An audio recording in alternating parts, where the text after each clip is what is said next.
Digital marketing o affiliate marketing. Nung una talaga, wala akong ka-idea dyan, tungkol dyan, kung ano ba yan. Pero, ang hindi ko alam, ginagawa ko na pala. Oh, 'di ba? Alam niyo yan guys, walang nagturo sa akin, walang nagbigay sa akin kung ano yung mga yan.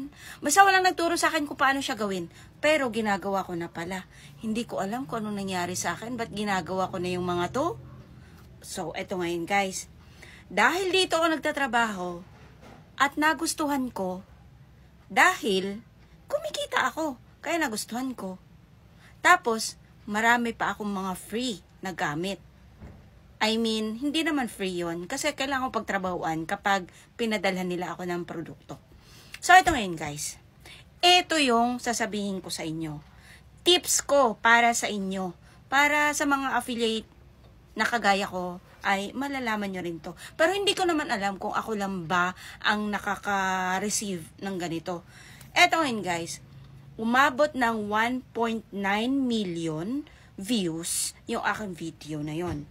And then, eto siya guys, paulit-ulit ako nagkakaroon ng notification or nag-email ang TikTok sa akin na eto, ayan, bigyan ko raw sila ng authorize para sa ads. Nung una, hindi ko pinapansin kasi hindi ako namamansin sa mga ganyan dahil iniisip ko nga baka mamaya scam na naman. So, umulit uli, mga ilang araw, umulit uli, pinadala na naman ako. Bigyan ko raw sila ng authorize for ads on my video. Wala akong alam dun. So, nagsawa ako, pinagbigyan ko. Binigyan ko sila ng authorization. Kinlik ko. So, ito ngayon guys. Ang sabi, babasahin ko guys kasi hindi ko memorize.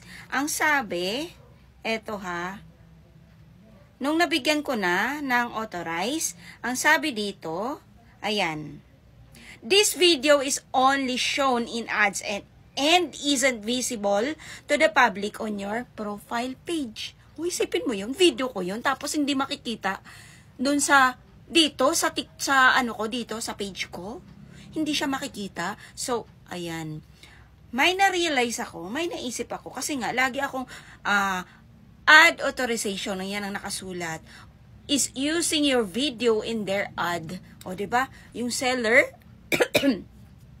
yung seller na to, sila yung gagamit ng video ko. Kung totoosin, yung video na yan, dahil video ko yan, sarili kong video yan, dapat babayaran nila ako. Pero wala. At, basta, free, ganon. Kasi, guys, bilang influencer, kapag gumawa ka ng video, ay kung gusto nilang gamitin yun, dapat babayaran ka talaga, 'di ba?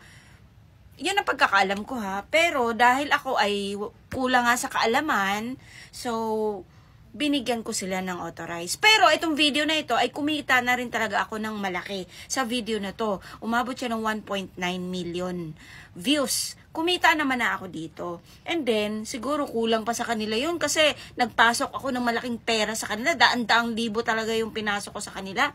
Dahil, ako nga, kumita nga ako ng malaki. Hindi ko sasabihin. Kumita ako ng medyo malaki dito sa video na to. And then guys, syempre, eto ulitin ko, tanga nga kasi ako at kulang ako sa kaalaman about digital marketing. So, binigyan ko sila ng authorize para doon sa ad nga nila for this video. So, eto ngayon, guys. Ayun, nakasulat na nga nung nabigyan ko ng authorization. This video is only shown in ads and isn't visible to the public on your profile page. So, wala na ngayong makakabili sa akin mula dun sa video na to. Samantalang, yung video ko na umabot ng 3.2 million ay hanggang ngayon kumikita pa rin ako. Nagra-run pa rin yung ads niya. As in, may bumibili pa din. So, kung hindi ko sila binigyan ng authorize nito, di sana hanggang ngayon, kumikita pa rin ako. Kaya sinasabi ko sa inyo guys, kapag may nag-email sa inyo at nagpadala sa inyo ng ganyan, na kailangan mag-add ng authorize, huwag nyong pagbigyan. Kasi hindi kayo kikita hanggang ngayon. Sa totoo lang, mai-stop yung video no sa pagra-run. Pero, ang link nila, nandun pa din sa video ko. Nandun pa din. Tapos, ako, wala nang kinikita. O, diba? Kaya, tips ko sa inyo, huwag kayong magbibigay ng authorize. Kapag merong ganitong email sa inyo, ad authorization is using your video in their ad. Huwag niyong pagbigyan guys, huwag niyong i-click yung authorize. O, diba? Kaya, alam niyo sa totoo lang guys, marami akong pagkakamali.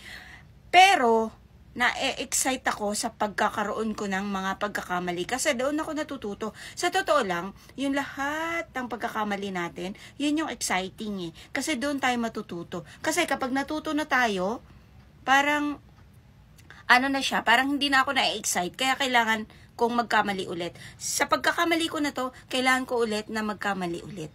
Para matututo ako. Para ibang pagkakamali na ulit ang gagawin ko. Para sa sunod, matututo na rin ako ulit. O, diba? Exciting. O, yan lang. Tips ko sa inyo. Huwag kayo magbibigay ng authorize. Okay?